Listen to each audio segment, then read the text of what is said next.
Welcome back, everyone, and let's jump right into today's explainer. If you're an MBA student, a recent grad, or really just an early career professional trying to navigate this wild job market, consider this your masterclass. We're unpacking some massive insights fresh from the Stanford Leadership Forum. Top economists, AI founders, they all got together to hash out exactly how artificial intelligence is completely rewiring the workforce. We're going to take a super structured, data-backed look at how the global labor market is shifting, and honestly, more importantly, what that actually means for your specific career trajectory. All right, let's get into it. So, I want to kick things off with a question that's probably keeping more than a few of you up at night. Are your career plans completely wiped out? Let's just put it out there and acknowledge the massive anxiety echoing through university hallways and business schools right now. The landscape is shifting so fast, it honestly feels like the traditional occupational paths you've been grinding for are just dissolving right under your feet. And hey, you are absolutely not alone in feeling that way. Susan Othey, who's a world-renowned economics professor at Stanford, shared this exact sentiment directly from her own MBA students. When she asked her class who was afraid of the current AI wave, the response was just overwhelming. It is genuinely terrifying to feel like the rules of the game got flipped right before you even graduated. But listen, today we are going to demystify this whole reality using actual data. Because fear thrives in the unknown, right? So we're going to replace that fear with a solid, strategic understanding of what's actually happening out there. Here is our syllabus for today's explainer. We'll start off with the big debate. Then we'll move into goodbye jobs, hello tasks, followed by the problem-solving premium. After that, we'll cover mastering organizational change, and we will wrap it all up with your next move. All right, Section 1, the big debate, automation versus augmentation. To really grasp your entry-level prospects, we first need to zoom out and look at the macro debate. At the Stanford panel, we saw two totally different visions for the timeline of AI's impact. On one side, you've got Tame Besiroglu. He's the co-founder of an AI company that's explicitly trying to automate knowledge work. His timeline, he expects some gradual changes over the next 1 to 5 years, but predicts widespread displacement and major unemployment within 1 to 3 decades, simply because AI agents will eventually become cheaper than human workers. But then, on the flip side, we have Neela Richardson. She's the chief economist at ADP, meaning she processes real-time payroll data for literally a fifth of the U.S. workforce.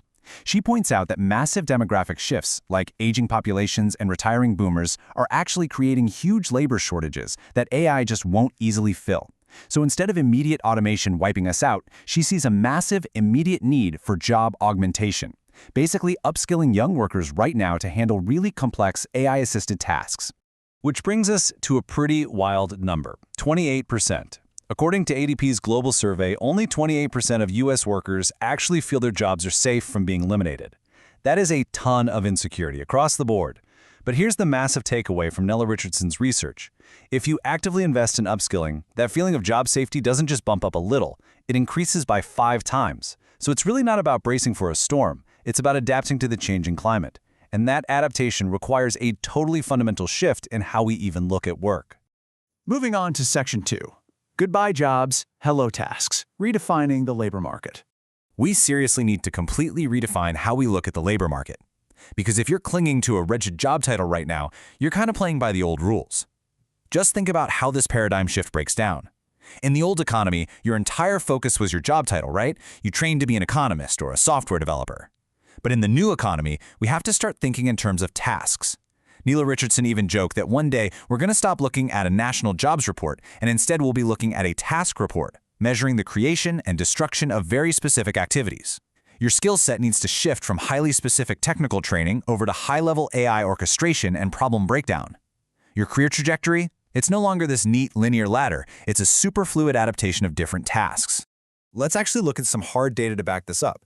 When ChatGPT first rolled out, ADP data showed a really distinct drop in employment for early career individuals in highly AI-exposed roles. Think standard software developers, customer service agents. They were basically the canaries in the coal mine. But interestingly enough, there's actually employment growth in the more complex, augmented jobs that are usually held by tenured workers. The big takeaway here: AI isn't just blanket killing jobs, it's automating the routine, entry-level tasks that we historically handed to new grads. So to get hired today, you've got to prove you can operate at a higher, much more complex level right out of the gate. Which leads us perfectly into Section 3, the problem-solving premium, what companies are hiring for now. So, if those routine tasks are gone, what exactly are companies desperate to hire entry-level workers for right now? Well, Professor Athey shared this fascinating little anecdote. Her MBA students recently told her that the most spammed job opportunity they are seeing on LinkedIn right now is for a forward-deployed product manager. Even wilder, her own son, who is a math and physics major with barely any coding background, just landed an offer for a similar forward-deployed engineering role. The irony there is just fantastic. You've got a non-coder snagging a top engineering spot simply because he knows how to think structurally. Companies absolutely crave people whose primary skill is taking a messy, totally unstructured problem, breaking it down into bite-sized components, and actually solving it. Because if you have the vision to conceptualize a solution, the AI can just write the boilerplate code to make it happen for you. The premium is entirely on problem solving.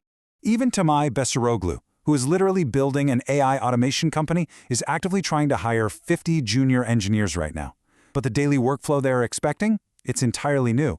First up, they evaluate your ability to orchestrate multiple AI models in parallel. It's like being a conductor for AI. Then, step 2, you have to deeply understand and rigorously test the absolute mountain of code that the AI pumps out. And finally, step 3, you really have to know when to manually step in. For example, recognizing when the AI's vision capabilities just completely fail on complex user experience limitations. It's a brand new workflow built entirely around management and orchestration. But here is the catch, and honestly, it's a huge one. During the interview process, Tamai's company gives candidates a take-home test where they're allowed to use literally any AI tool they want. And surprisingly, the majority of candidates actually do worse when they overly prescribe and interfere with the AI compared to just handing a clean prompt to the model and letting it do its thing. So the crucial point here is that mastering these tools is a highly nuanced skill. You can't just forcefully constrain the model with bad design choices. You have to truly know how to partner with it effectively. And believe it or not, all of this creates an incredible entry-level advantage for you. Paul Oyer, who was moderating the panel, brought up this great Bloomberg article, noting that junior investment bankers were actually being brought in to teach senior bankers how to use AI. That is reverse mentoring in action. As a new grad, if you can master that high-level orchestration, fluently break complex problems into testable parts, and then turn around and teach legacy employees how to do the exact same thing, your value just absolutely skyrockets. You aren't just a junior employee anymore, you literally become the bridge to the new economy. All right, let's look at Section 4, Mastering Organizational Change, Why Implementation Takes Time. So, you might be wondering, if AI is really this powerful, why hasn't it just vaporized every organization overnight?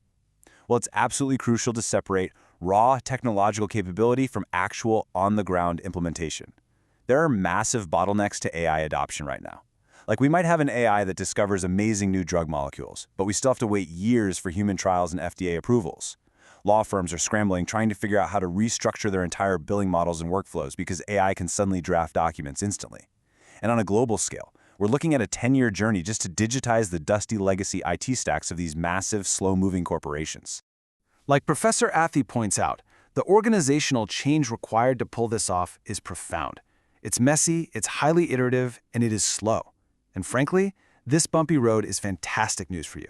Companies don't just need AI, they desperately need smart, adaptable business minds who can navigate the real-world friction of implementing AI across stubborn human organizations. Helping companies maneuver through this incredibly clumsy transition period is exactly where the most lucrative early career opportunities are hiding right now. Which brings us to our final part, Section 5, Your Next Move, Strategy for the Focused Learner. Let's bring this all together so you have a concrete strategy moving forward. The consensus from the Stanford panel was crystal clear. Knowledge work is not dead. It is simply evolving out of its old, rigid containers. The panel definitely acknowledged that AI has the real potential to widen economic inequality, basically creating a divide between those who can leverage these tools and those who can't. But you have total agency here. Targeted, continuous upskilling is your absolute best strategy to remain competitive. It literally transforms you from a vulnerable employee into a highly empowered, agile worker of the future. So, I'm going to leave you with this final, provocative thought to chew on today. Take a hard look at your current syllabus, your resume, and your daily habits. Are you stubbornly studying for a traditional occupation that's quietly disappearing? Or are you actively mastering the problem-solving tasks of the future? The tools are out there, the need for agile thinkers is absolutely massive, and your next move is entirely up to you. Thanks so much for joining me for this explainer. Keep learning, keep adapting, and I'll catch you in the next one.